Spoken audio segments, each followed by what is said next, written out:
Noong unang panahon, sa isang malayong bayan, may 7 magkakapatid na diwata na naninirahan sa ulap. Sila ay sina Pula, Kahel, Dilaw, Berde, Asul, Lila, at Rosas.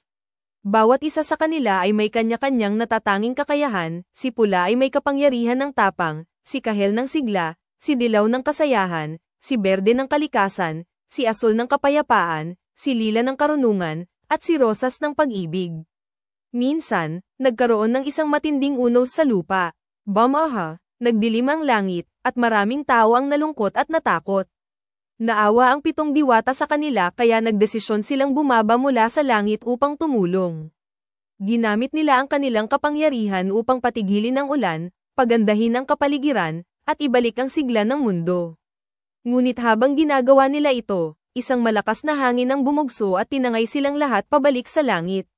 Sa kanilang pag-akyat, ang kanilang mga kulay ay naiwan sa himpapawid, na nagsanib-sanib at bumuo ng isang makulay na arco.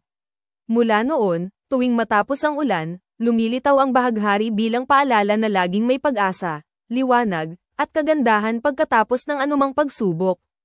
At ayon sa matatanda, ang 7 diwata ay patuloy na nagbabantay sa kalangitan, handang magbigay liwanag at saya sa mundo sa tuwing ito ay nangangailangan.